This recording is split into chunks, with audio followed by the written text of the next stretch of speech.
Okay, so Prynhawn da pawb. Good afternoon, people. It's fantastic to see so many of you here, and the energy in the room is absolutely amazing. Kevin, thank you for your introduction. So I want to bring solidarity from general practice. We're meeting in the council chamber next door, and I'm also a GP elected onto UK Council. So solidarity from all of us to all of you, and to the rail workers who are out on strike today, the dentists who are out on strike today, and to everybody who is fighting this corrupt, venal government. So what you're doing is really, really important. You're defending your terms and conditions, and you're defending the NHS, and we all need you to just carry on doing that. We need to stand together and fight for the public services that are being decimated, as we've already heard from the other speakers today. Patient safety is paramount in all of this, and I know that that's why you're on strike. I know you're on strike for your terms and conditions, but you want to provide a safe service for your patients. We've been talking this morning in the General Practitioners Committee about how we can continue to provide safe services for our patients, given the increased demand, the underfunding, and the appalling workload that we're all having to cope with day by day, going home exhausted, not being able to make decisions, not being able to make safe decisions by the end of the day. It's not just about pay, it's about keeping people safe and being able to make safe decisions. And we know we've got a workforce crisis. In the BMJ this week, there's a big spread, isn't there, on why people go to Australia, why people go to New Zealand. We know that doctors are retiring early. We know that more and more health workers are off sick. We know that there are over 100,000 vacancies in the NHS. In fact, I think there are far more than that, actually. It's about 13% vacancies in the NHS. And it's really, really difficult to provide a safe service. We must remember why the NHS was set up. It was set up by Nye Bevan after the Second World War in place of fear. People used to the queues outside GP surgeries, hospitals on the 5th of July 1948 were absolutely unprecedented.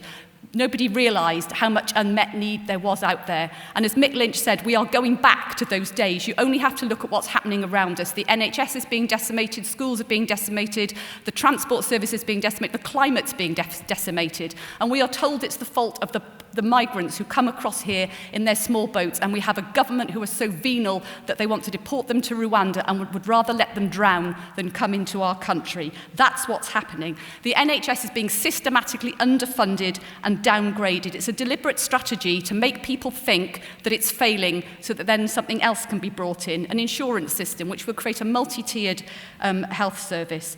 So I say to you, fight for it. Do not be deflected by the right-wing press. As Rob said, they will write stories about you, but the public are behind striking doctors. The public they know what's at stake. They know that if the NHS goes, most of them would not be able to afford to get decent health care. They know how valuable it is, so they are behind us.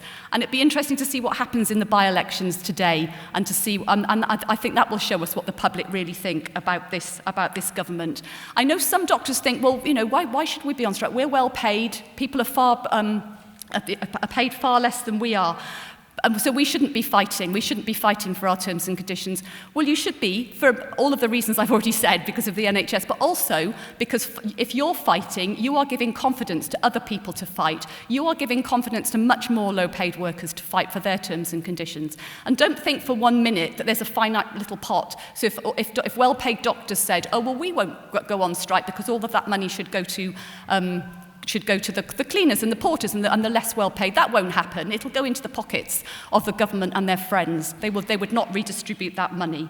So, and of course strikes are inconvenient. Of course they are, and nobody wants to go on strike. I mean, everybody has said that nobody wants to be on strike. It's a last resort. But what resort are we left with when we've actually tried everything else? When, as Vish said earlier, the government haven't spoken to them for weeks and weeks and weeks.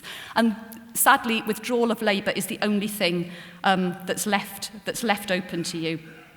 And the government know they have to pretend. They know they have to pretend that they support the NHS. All of the photo ops they had a couple of weeks ago on the 75th anniversary, that all rings very hollow when we see what they're doing.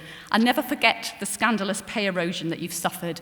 Even yesterday, the latest inflation figures, they're above 7%, aren't they? 6%. It may sound more than 2%. Yes, it is, but it's still a pay cut. And why should people carry on working year on year on year on year for less money than we were paid 20 years ago? There are more billionaires in the UK than ever before, and giant global multinationals pay very little tax. They dodge it at every possible opportunity.